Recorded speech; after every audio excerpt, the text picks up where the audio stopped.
దానియేలు గ్రంథము 6వ అధ్యాయము 10వ వచనం.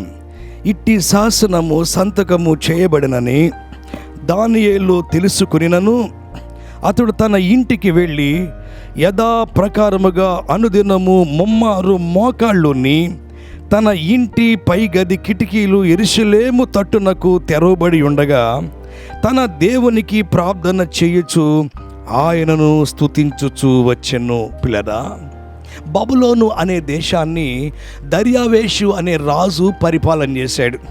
దర్యావేషు అనే రాజు 120 మంది అధిపతులను ఆయన నియమించుకున్నాడు. 120 మంది అధిపతులందరికంటే పైన 3 ప్రధానులను ఆయన నియమించుకున్నాడు. 3 ప్రధానుల్లో ప్రాముఖ్యమైన ఆయన అతి శ్రేష్టమైన ప్రధాని ఎవరు అంటే పిల్లల దానియేలు. ఈ దానియేలులో ఏదైనా తప్పు కనుగొనాలని ఆ 122 మంది ఒకటయ్యారండి. దానియేలులో ఏదైనా నేరం మోపాలి, దానియేలులో ఏదైనా లోపం కనుక్కోవాలి. రాజు దానియేలును ప్రేమిస్తూనే ఉన్నాడు.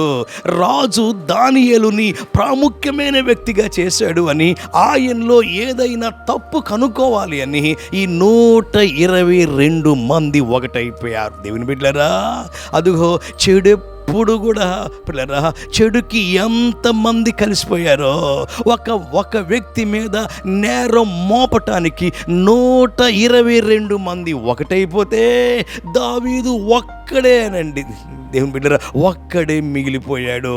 దానియేలులో ఏదైనా తప్పు, దానియేలులో ఏదైనా లోపం, దానియేలులో ఏదైనా నేరం మోపాలనుకుంటే వాళ్ళకి ఒకే ఒక తప్పు కనపడింది.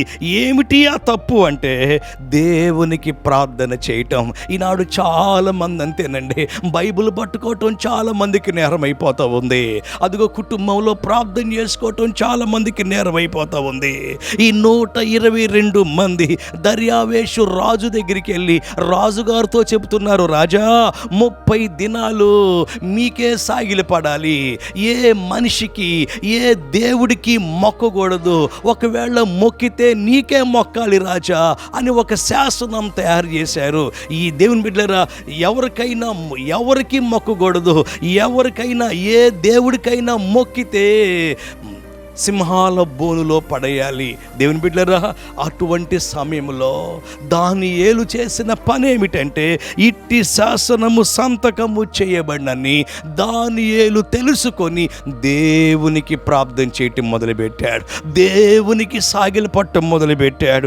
దేవుని బిడ్డలారా, దేవుని బ్రతిమలాడటం మొదలుపెట్టాడు. మీ జీవితంలో, నా జీవితంలో పిల్లరా, మనము సామాన్యమైన జీవితం మనం జీవించకూడదండి.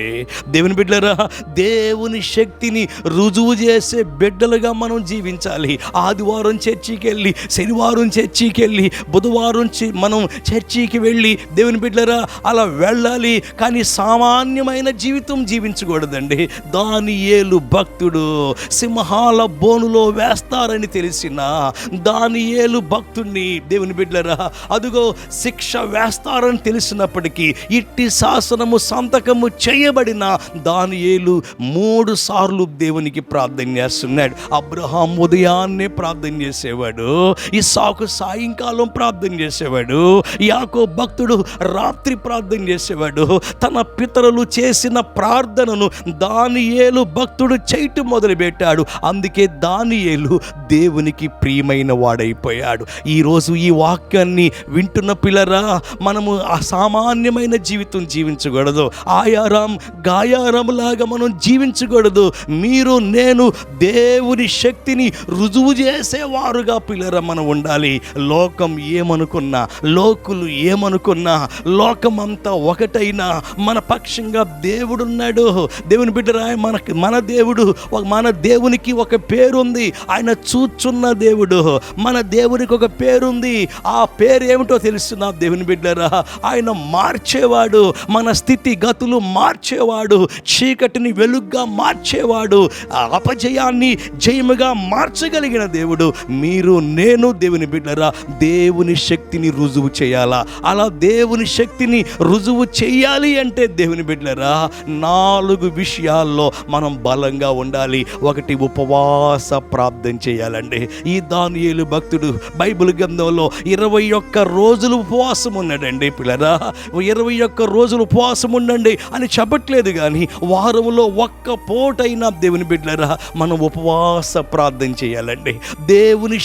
దేవుని యొక్క శక్తిని రుజువు చేసే వారిగా మనం ఉండాలి అంటే ఏదో ఆదివారం దేవుని బిడ్డరా సండే క్రైస్తవులుగా కాకోకుండా మండే క్రైస్తవులుగా మనం ఉండాలి అంటే ఉపవాస ప్రార్థన అండి. ఈనాడు చాలా మందిలో ఉపవాస ప్రార్థన అనేది అది నామకార్థంగానే అయిపోతుందండి. ఉపవాస ప్రార్థనలో దేవుని బిడ్డరా నాణ్యత తగ్గిపోతుందండి.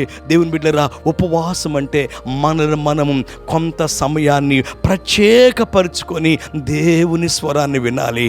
దేవుని పాదాల దగ్గర మనం కూర్చోవాలి. దేవునికి మనం సన్నిహితంగా దేవుని బిడ్డ సన్నిహితంగా ఉండాలి.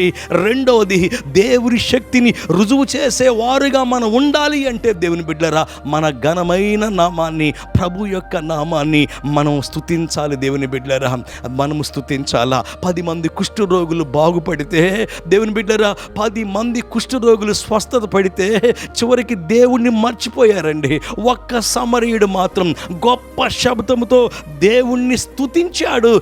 నా జీవితంలో ప్రభుని స్తుతించేవారుగా మనం ఉండాలా. పిల్లరా కష్టాల్లో, నష్టాల్లో, ఇరుకుల్లో, ఇబ్బందుల్లో అది ఏమైనా మనము ప్రభుని స్తుతించాలా. పౌలు శీలల్ని కట్టి, కొట్టి, నెట్టి, తిట్టి చెరసాల్లో వేస్తే వాళ్ళు పాటలు పాడి ప్రభుని గణపరుచుకుంటే దేవుడు ఎంత గొప్ప అద్భుతం చేశాడు. మూడవదిగా దేవుని శక్తిని రుజువు చేయాలి అంటే దేవుని బిడ్డలరా మీరు వెళ్ళే సంఘానికి దేవుని బిడ్డలు మీరు కానుకివ్వాలా. దాన్ని 10వ వంతు కానుకివ్వాలా. లోకస్తులు ఏమనుకున్నా దేవుని కార్యక్రమాల కోసం, సంఘ కార్యక్రమాల కోసం దేవుని మీకున్న దాంట్లో దేవుని బిడ్డలరా 10వ భాగం అనేది తప్పనిసరిగా ప్రభువుకి మనం అర్పించాలా. దేవుని బిడ్డలరా కాబట్టి మీరు నేను దేవుని శక్తిని రుజువు చేసేవారుగా పిల్లరా మనం ఉండాలా. దేవుని వాక్యం చదవమని 500 సార్లు బైబిల్లో ఉంది, కానీ 10వ భాగం కట్టమని 3250 సార్లు రాయబడి ఉంది. దేవుని బిడ్డలరా బైబిల్ గ్రంథంలో ఒక ధనవంతుడు ప్రభు అన్నాడు, నీ ఆస్తిని అమ్మి బేదలకు ఇవ్వు అంటే వ్యసనపడుచూ వెళ్ళిపోయాడండి. ముఖము చిన్నబుచ్చుకొని వెళ్ళిపోయాడండి. ఈనాడు చాలామంది సంఘాల్లో 10వ భాగం గురించి వాక్యం చెబితే ముఖాన్ని చిన్నబుచ్చుకుంటారండి.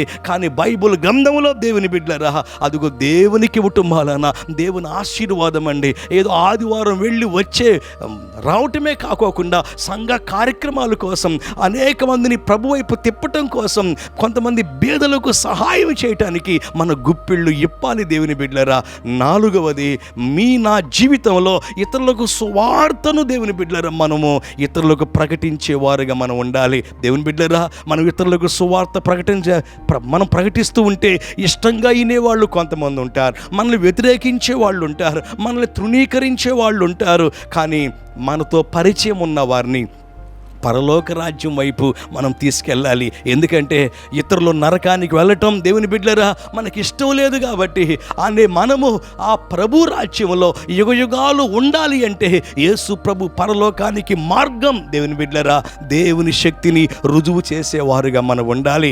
4వదిగా అనేక మందిని దేవుని బిడ్డలరా మనము ప్రేమించేవారుగా ఉండాలి. దేవుని బిడ్డలరా ఈ జీవితం చిన్న జీవితం, ఈ ప్రయాణం చిన్న ప్రయాణం.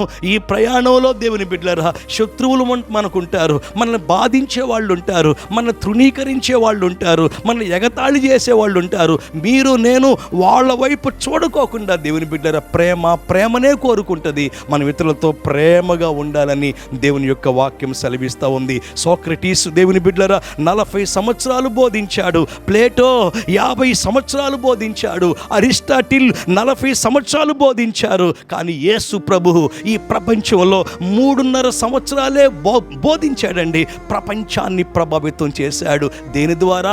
ప్రేమ ద్వారా.